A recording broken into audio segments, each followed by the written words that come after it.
Hello बच्चों, Vijayan education channel में आप सभी बच्चों का स्वागत है। आज हम कक्षा 10 के राजस्थान बोर्ड के लेसन नंबर 4 प्रतिरक्षा और रक्त समूह वाले टॉपिक के ऊपर चर्चा करेंगे और इसमें आने वाले जितने भी महत्वपूर्ण प्रश्न हैं उन महत्वपूर्ण प्रश्नों को हम यहाँ से एक एक को ध्यान से देखेंगे जो परीक्षा के लिए काफ़ी महत्वपूर्ण है। तो आप सभी बच्चे इन प्रश्नों को ध्यान से समझ लें, ध्यान से आपको अपनी कॉपी में लिख लीजिए, जिससे आने वाली परीक्षा के अंदर आपको काफ़ी इससे फ़ायदा होगा। यहाँ पर मैं एक एक चैप्टर के आपको यहाँ पर नोट्स को कंसल्ट करवा लूँगा, जिससे आपको किसी भी चैप्टर को याद करने में ज़्यादा परेशानी नहीं होगी। तो यहाँ पर हमारा जो लेसन है सबसे पहला वो है प्रतिरक्षा और रक्त समूह। अब यहाँ पर आप देख सकते हैं हमारा जो पहला क्वेश्चन आपको यहाँ पर दिया गया है वो क्या दिया गया है कि हमारे शरीर में कितने प्रकार की प्रतिरक्षा पाई जाती है। तो आपको याद है यहाँ पर कि हमारे शरीर में दो प्रकार की प्रतिरक्षी विधियाँ पाई जाती है, जैसे कि स्वाभाविक प्रतिरक्षा विधि और दूसरी है उपार्जित प्रतिरक्षा विधि।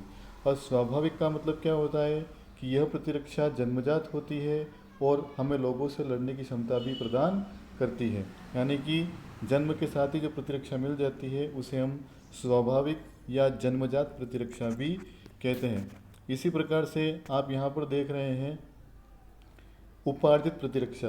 जब कोई जीवाणु विषाणु हमारे शरीर में जब प्रवेश कर जाता है तो उसे नष्ट करने के लिए हमारा शरीर एक विशेष प्रकार के पदार्थ का निर्माण करता है, उसे हम उपार्जित प्रतिरक्षा कहते हैं। यानी कि जन्म के बाद अर्जित की जाने वाली प्रतिरक्षा को उपार्जित प्रतिरक्षा कहा जाता है।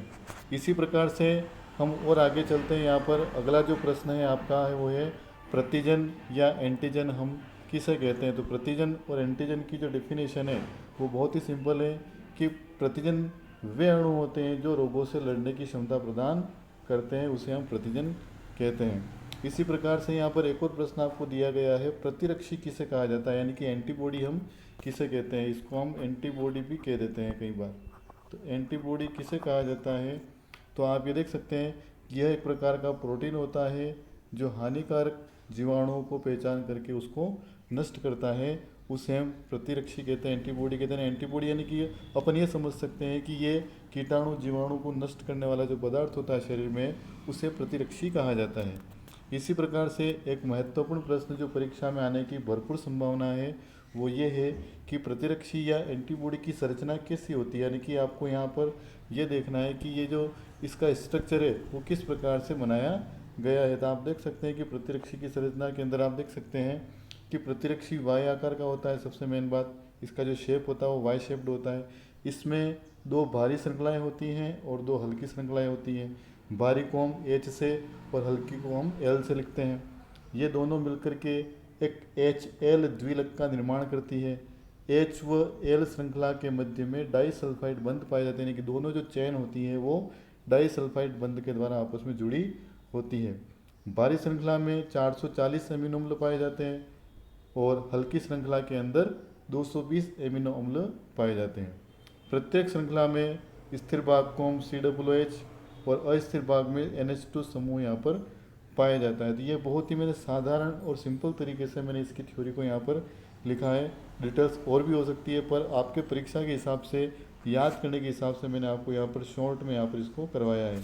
इसकी संरचना को हम चित्र के माध्यम से भी देख सकते हैं, जैसे कि यहाँ पर आपको दिखाई दे रहा है। यहाँ पर आप देख रहे हैं इसका चित्र आपको बिल्कुल वाई आकार का चित्र यहाँ पर आपको दिखाई दे रहा है। कैसे दिखाई दे रहा है आपको वाई आकार का चित्र, देखें आप, ये एक लाइन आपके सामने ये दिखाई दे रही है, एक लाइन आपको ये दिखाई दे रही है, एक लाइन आपके पास ये है, एक लाइन आपके पास ये है। तो यहाँ पर जो बड़ी वाली जो लाइन है इसको हम भारी श्रृंखला के नाम से जानते हैं, और ये जो लाइन है आपको छोटी वाली लाइन, इसको हम हल्की श्रृंखला के नाम से जानते हैं। भारी श्रृंखला को हम एच से लिखते हैं जैसा कि आपको पता है, और हल्की श्रृंखला को हम एल से लिखते हैं। ये भी मैंने आपको यहाँ पर ऊपर थ्योरी में बता दिया है। इसके बाद में एक सिरे के ऊपर NH2 समूह मिला होता है और दूसरा सिरा जब आप नीचे की तरफ पढ़ेंगे तो यहाँ पर आपको मिलेगा COOH समूह यहाँ पर मिलेगा। इन दोनों श्रृंखलाओं के बीच में जो बॉन्ड पाए जाते हैं उसको अपन कहते हैं डाइसल्फाइड बॉन्ड, जैसा कि आपको यहाँ चित्र में दिखाई दे रहा है। श्रृंखलाएं आपस में किस बॉन्ड के द्वारा जुड़ी होती है, डाइसल्फाइड बंध के द्वारा आपस में जुड़ी होती हैं। तो इस प्रकार आप इसकी संरचना को अच्छे से समझ सकते हैं और अच्छी तरीके से इस चित्र को क्या कर सकते हैं, याद कर सकते हैं, और ये परीक्षा में आपका चित्र पूछा जा सकता है। इसके बाद में अगला जो नेक्स्ट प्रश्न आपके सामने यहाँ पर आता है, बहुत ही महत्वपूर्ण प्रश्न है और हर बार यहाँ से परीक्षा में क्वेश्चन पूछा गया है। तो आप ध्यान से यहाँ पर देख सकते हैं, मेरा जो यहाँ पर क्वेश्चन नंबर जो 5वां वो आपको दिखाई दे रहा है। कौन सा क्वेश्चन आपको दिखाई दे रहा है? जैसे कि यहाँ पर लिखा है कि प्रतिरक्षी कितने प्रकार के होते हैं, ये वाला क्वेश्चन अपन यहाँ पर कर रहे हैं। तो प्रतिरक्षी टोटल होते हैं 5 प्रकार के होते हैं, जिनमें पहला है IgG, दूसरा है IgA, तीसरा है IgM, चौथा है IgD और 5वां है IgE। इसे आप शॉर्ट में गम दे से भी याद रख सकते हैं, गम दे से भी आप इसको याद रख सकते हैं। ये एक तरीका है इसको याद रखने का, GAMDE यानी कि गम दे भी इसको आप लिख सकते हैं। अब यहाँ पर प्रत्येक प्रतिरक्षी का क्या है कि अलग अलग वर्क होता है। जैसे कि हम यहाँ पर चर्चा करें IgG जो प्रतिरक्षी होता है वो आवल यानी कि प्लेसेंटा को पार करके भ्रूण तक जाने वाला प्रतिरक्षी है।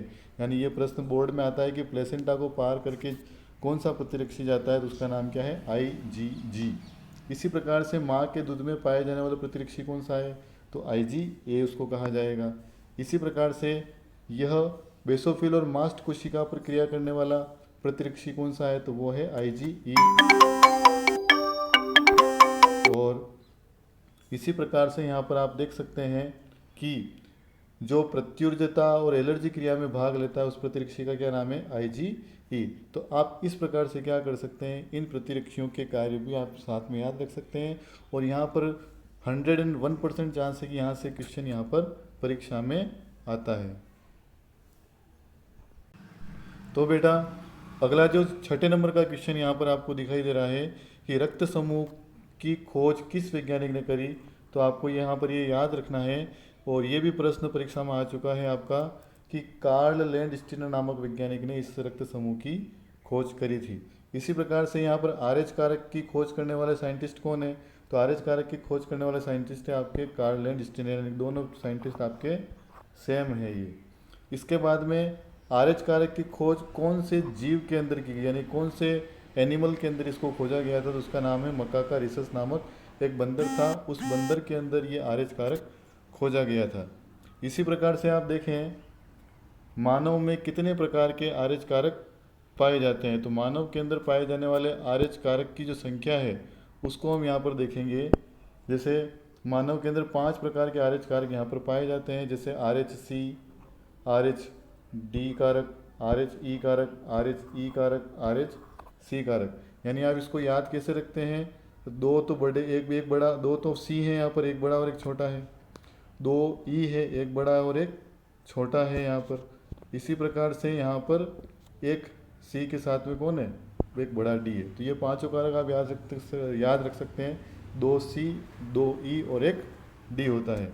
यहाँ पर सबसे महत्वपूर्ण RH कारक कौन सा होता है, तो उसको भी आप देख सकते हैं। तो महत्वपूर्ण RH कारक आपका होता है RHD कारक, सबसे महत्वपूर्ण होता है, जो पॉजिटिव या नेगेटिव हो सकता है, जो रक्त समूह पहचान में सहायक है और शिशु के जन्म में ये महत्वपूर्ण भूमिका निभाता है। तो प्रश्न कहाँ से आता है, तो प्रश्न यहाँ से आता है। मैं आपको बताता हूँ कि शिशु के जन्म के समय कौन सा RH कारक महत्वपूर्ण भूमिका निभाता है, तो इसका आंसर होगा आपका RHD कारक। इसी प्रकार से आपको एक और महत्वपूर्ण प्रश्न जो परीक्षा में आता है आपका क्वेश्चन नंबर 10 है, गर्भ रक्ताणु कोरकता रोग किसे कहते हैं और इसका उपचार कैसे किया जाता है। तो ये क्वेश्चन भी काफ़ी महत्वपूर्ण है। इसको इंग्लिश के अंदर एरिथ्रोब्लास्टोफिटलिस कहा जाता है, एरिथ्रोब्लास्टोफिटलिस कहा जाता है इसको। तो ये साइंटिफिक नेम जो यानी कि इंग्लिश नेम भी आपको याद रखना है, एरिथ्रोब्लास्टोफिटलिस नाम आपको याद रखना है।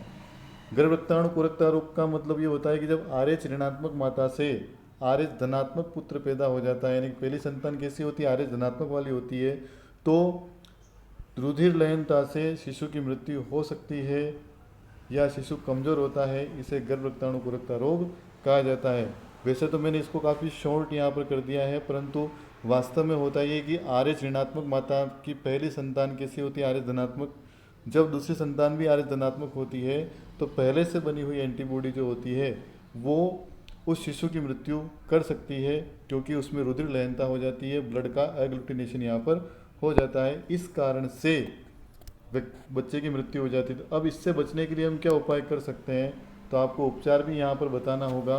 उपचार परीक्षा में पूछा जाता है, जैसे 24 घंटे के भीतर माता को क्या करना है, RSD का टीका लगाना है, जिसे हम रोगम प्रतिरक्षी भी कहते हैं। शिशु का पूरा रक्त कई बार क्या करता है, पूरा बदल दिया जाता है, जिससे रुधिर लयनता की जो क्षमता है वो रुधिर लयनता की क्षमता को दूर किया जा सकता है।